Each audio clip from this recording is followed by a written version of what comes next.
This episode of the Totally Rad Show is brought to you by Squarespace. Coming up right now on TRS, we defend ourselves in our review of the video game Homefront.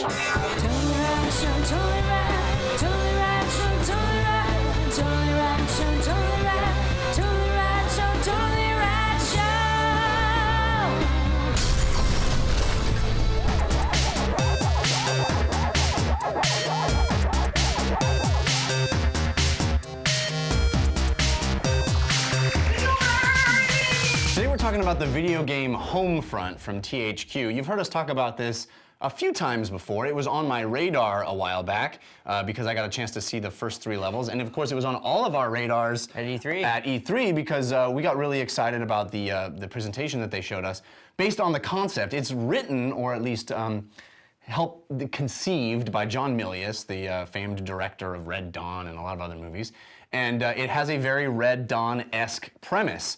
The idea is that a unified Korea invades the United States a few years from now, in 2022, I believe, or 23, 27? 25, 27? Something. Soon! Stay tuned. But they invade the United States, and so we have a war on our soil, and you participate as one of a ragtag group of freedom fighters that is banded together and found some sort of common ground, hiding out and trying to stay alive. Yeah. Yes.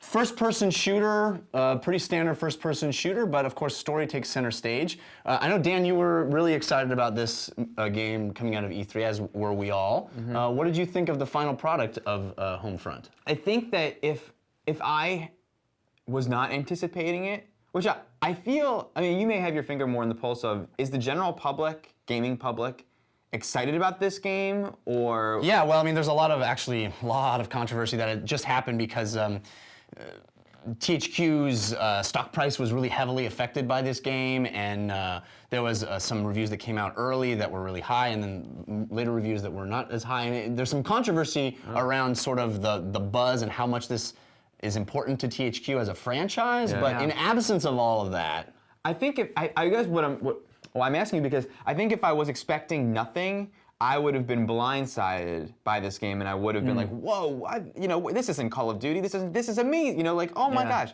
But with my expectations so high, they weren't quite met. It definitely lacked the polish of the games that it looks very similar to. It lacked the polish of a Call of Duty. Yeah. Or in what way? recently kills it. Literally just graphically. But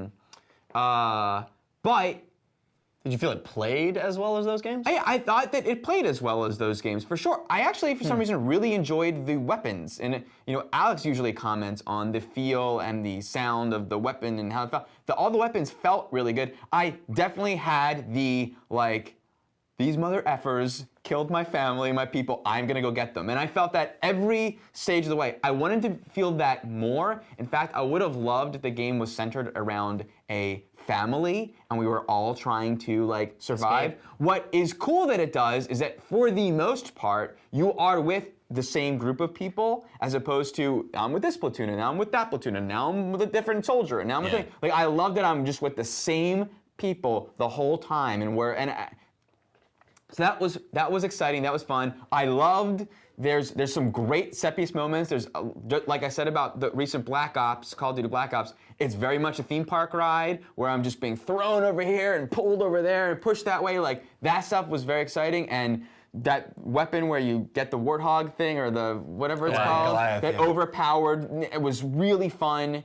And then I'm sure we'll talk about multiplayer. Yes, separately. we will. Yes. Interesting. Alex, what did you think of the single player? Really disappointed in this game. And why? I thought almost entirely across the board. I thought the graphics were horrible. They look like an original Xbox game, in my opinion. We all played on the PS3. Played on PS3. 2, it was Not PC, so I imagine so linear, it was disgusting to me. And not only was it so linear, the 90% of the levels are just follow that guy. There is a joke of a stealth level in this game. It is a literal joke. Because all you have to do is sit watching the back of the guy. Stay down. Okay. Okay, let's move. Follow. Stay down. Okay. All right, they're gone. Let's move. follow. I mean, that's not a fucking stealth level. That is not a stealth level. And then it's like, take that one guy out, and I was like, bam, headshot. Well, that was, I mean, satisfying for the two. I mean, literally, I shot 2 people, 2 bullets, and I walk up at the next station, there is an extra rifle, as if I need any more bullets. You have told me to shoot 2 people and nobody else. So that was just horribly disappointing. I never got into the story. I mean, for me, the only gun in the game that I liked was the shotgun that I had for like 2 seconds and then never had again. And I was like, what? Where was that amazing shotgun that I loved? They had a couple moments where they did this sort of like, oh no, stuff's jumping out, slow-mo, which I really liked, but it happens like 2 or 3 times. I mean, it's like barely in the game. The Goliath... Very Call of Duty also. Yeah, but the Goliath was great. I really enjoyed the Goliath stuff, but man, I just was like, there was some fun to be had, but I was like, man, this is not the game that I thought. This is not a AAA title, in my opinion. Wow, that's really interesting because I'm finding that to be the case, as I kind of mentioned with the reviews everywhere, is it's really polarizing because I loved it. Yeah. I thought my biggest complaint with the game was that it was too short. I came in and we did it on my radar, and I had played the first 3 levels, and I was like, oh, I'm so excited. And I didn't realize the first 3 levels is half the game. That's half. I played half of it. Yeah. I finished the game in a sitting. You know, it's a little bit disappointing. I mean, it's more like a 4 or 5 hour experience tops.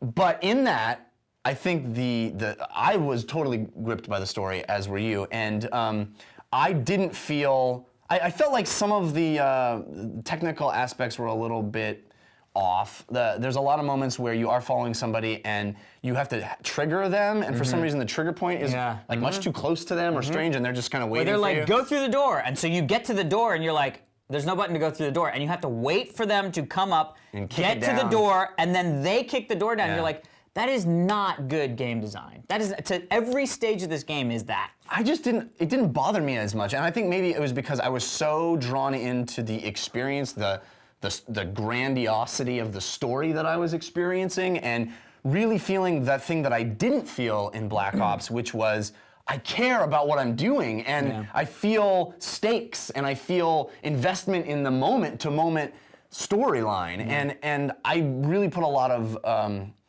emphasis on that feeling in these kinds of games, because otherwise it does just feel like a theme park ride where, everything's on 11, and wow, I'm a badass, and everything is exploding, but there's no reason. I actually like the theme park ride. The other flip side of that, using that term in another way, and I like the following someone, because I like it when it's a little disguised. Like, I just having a button that says follow over somebody's head the whole game. I'm like, disguise it a little bit. You know what I mean? Go meet Bill. I'll run first, and you're like, I guess I go that way. You know what I mean? Well, let's talk a little bit about the multiplayer, because that's as short as the single player is. There is a very robust 32-player multiplayer that I think they're putting a lot of emphasis on in selling the game. What did you guys think of? It's like a good step between MAG and Call of Duty. You know what I mean? It's like the baby step, where there's a lot of crap going on, but you don't feel like your crap is happening, and then I guess there's other people somewhere else. Right. You know So what I the mean? multiplayer is based all around this idea of having battle points that you can spend, and you do level up as you do in Call of Duty and most FPS multiplayers nowadays. But in this one, you can spend points mid-game to buy yourself like a flak jacket or a better gun, or any of the perks that you would get in Call of Duty for kill streaks. You can either keep saving those points up, even match to match, and then spend them all in a big chunk, or you can spend them in little bits. Did you guys like that currency aspect of it? I think that's the thing to talk. I think that is extremely clever, and I think that is just as the iterations that Call of Duty made that other games can take away from. I hope that the next Call of Duty game borrows from this and many others, because that's brilliant. I mean, you like that more than just earning the kill streaks and spending it. Yeah, because you have choices to make, but it's smaller. It's more like just being able to get your flak jacket up. The idea of getting that artillery strike to come. I mean, that is Call of Duty. But like getting the RPG, like there's smaller increments. So there's there's just more kill streaks. I never get the kill streaks. Yeah, that's the thing. Unless you're really good, you're not going to get the 7, 8, 20 kill streak things. But with this, you can be like, I got 1 kill for every 10 deaths, but I get to do the crazy thing. Yeah, eventually. And maybe that will catch you onto a kill streak, literally, as it were. Yeah. So you thought I like it that. felt good? I mean, they have vehicles in the multiplayer, which is pretty cool. not Yeah, really. vehicles thing I mean, was I cool. think that the problems that I had a lot with the single player sort of moved over. The guns aren't really that great, in my opinion.